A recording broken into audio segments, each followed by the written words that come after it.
In this video, I want to offer some thoughts on navigating resources related to personal development, mental health, etc. I've come to believe that how well we navigate these resources can have pretty monumental consequences for us. In my last video, I explored this topic of kids being forced into therapy. When I was forced into therapy as a teenager, there was some really heavy and complex indoctrination that came along with it, which has taken a ton of effort and determination to sort through and unravel. And one big piece of that involved inculcating in me a particular dependence on the therapy profession. And in particular, the idea that I needed a mental health professional in order to even think about healing, about really looking at myself, looking at my inner world. And most importantly, that a mental health professional's perspective on me was always going to take precedent over my perspective on me. That they were the authority on my inner world and on my soul, basically. And I was in a position as a teenager where these therapists had enormous power over me and were able to basically force me to adopt this thinking. Even though every ounce of my being wanted to reject this, I wasn't able to. And I have since had to really work on forgiving myself for betraying myself at the time, which I really felt like I had no choice but to do. I certainly looked for every other possibility other than to betray myself, and I found none. And so I had to temporarily accept a certain degree of existential death and have, in more recent years, worked on really recovering that which is more true to myself. But I was stuck in that programming for a very long time because they were the authority. And it felt very unsafe to reject that and to reject their authority, even though ultimately that was the right thing for me to do. And I really just didn't trust myself to do that for a very long time. And I think it needs to be said that for a lot of kids and teenagers, this is the reality of so-called mental health treatment, that these mental health professionals are really acting much more as jailers of these young people and are basically breaking their wills much of the time.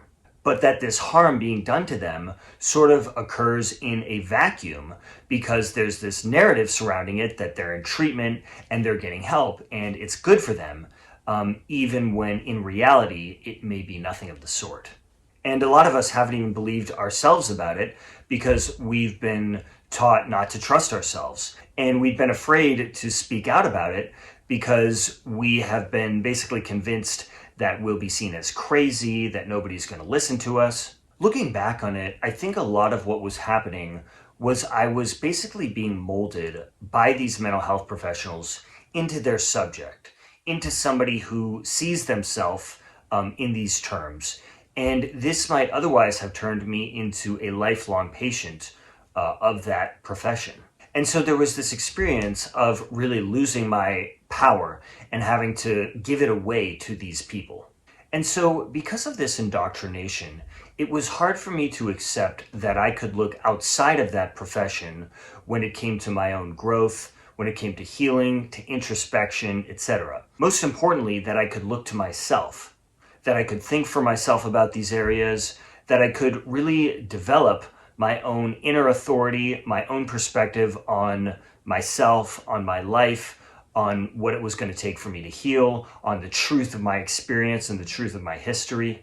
And ultimately, cultivating that was the most important thing for me.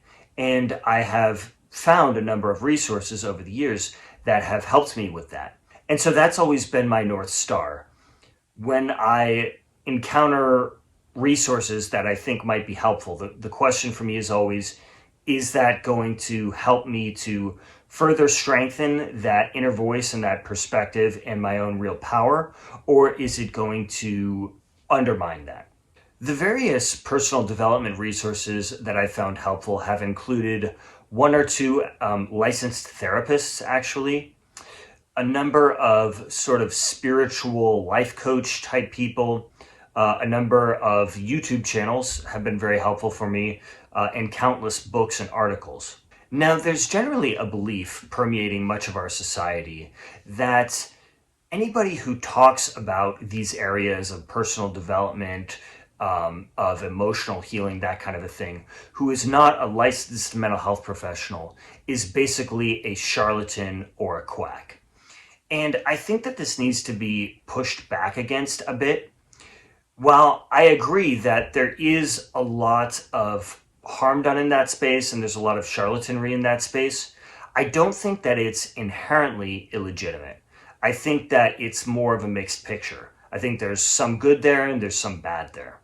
And I definitely don't believe that if you are a licensed mental health professional working in that regulated system, that that makes you legitimate. I don't believe that at all. And I think it can be very legitimate to go through something difficult, to have learned a lot from it as a result, and then have something to teach and have something to offer the world because of it. A few of the YouTube channels that I found helpful have been like that. And so I think that this is a very valid way of having something to offer in this space that doesn't come from licenses, certifications, degrees, etc. And I think that lived experience is especially important when it comes to mental health.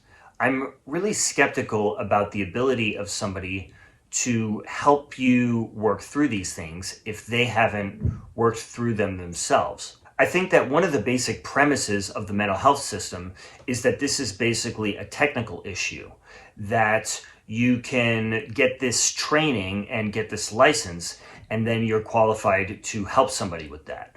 I think that this is actually a really harmful idea. It would seem to me that any practitioner that you're working with would need to be much farther along on this process than you. Otherwise, there's a huge risk of them just dragging you back to their level of unconsciousness. And I've actually had this experience where I was rapidly becoming more self-aware, more conscious as a result of difficult things that were coming up in me that I needed to work through, and then showing up to a therapist who was at an earlier stage in the healing process and basically had the effect of dragging me backward, all while claiming this position of authority above me. And part of what makes that so harmful is that a licensed therapist really does have this great position of authority in society. And I think a lot of people actually are not even really sure if they're allowed to reject what a therapist is telling them. The problem is not just that they are in this expert role where they get to be right due to their institutional authority, but it's also that they have great coercive authority behind them. A therapist has the ability to get somebody psychiatrically detained. And so I think that people are right to have this little fear in the back of their mind that's like, well, if I really butt heads with this therapist, what kind of risks might I be running for myself? And this is where I think alternative resources and practitioners have a big advantage, is that they don't have that kind of power behind them. So it's much easier to just reject what they say. Now, of course, they can also be authoritarian and cult-like, but they don't have society behind them when they are. And I think that that makes it a lot safer to challenge them and reject them. And also, so much of healing for a lot of us is really about reclaiming our own power. And so it would seem to me that any kind of a relationship that acts against that reclamation will also act against our own healing. Another thing that I like about things like YouTube channels and blogs is that somebody is really laying out extensively their thinking and who they are. I think one thing that makes therapy quite risky is that you really don't know who you're dealing with. You don't know how they think, you don't know their worldview, and most importantly, you don't know what kind of thinking they are going to bring to your vulnerability once you give them access to it. Whereas if somebody really lays out their thinking and lays out their approach and everything long before you give them any money, you have a much better idea of what you're getting yourself into. Not perfect, but much better. There's another big reason why I like this kind of a resource where somebody really lays out their thinking and their approach ahead of time. Stepping back for a minute, the main reason why I was ever looking for resources that might help me in the first place was because I really hated my childhood conditioning and I felt trapped in it. I hated it, which is why I rebelled, and I hated it as an adult afterwards when it was still stuck inside of me. And especially early on, I didn't even really know that it was conditioning. There was a little voice inside of me that knew that it was, but I just mostly thought maybe I was doomed, maybe I was condemned, maybe there was just something wrong with me. And I was led to believe that this conditioning was just reality. And eventually discovering that my conditioning was the problem was immensely liberating. And that discovery was probably the greatest gift that I could have possibly asked for. Now, given this, the only people that could even have a hope of being helpful for me would be people that understand this and that can actually help me navigate through this and really undo that conditioning. So it was really important ahead of time to know that somebody was like-minded in this regard. And I think with therapy, there's this big risk of going in, of not really knowing who you're dealing with, of what they're going to do for you, spending a bunch of money and potentially wasting it and even being very harmed in the process.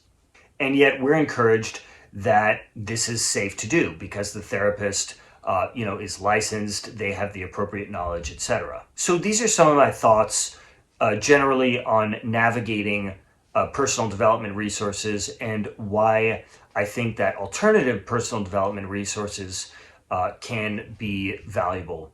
But in general, I think that we need to be really skeptical of anything that we pay money for, and particularly any kind of a practitioner or a professional who we are going to give access to our vulnerability and who we are going to particularly give any kind of power over us. And I don't even like the idea of giving any of these people power over us, because I think really what we need to do, at least for some of us, is to really reclaim our own power.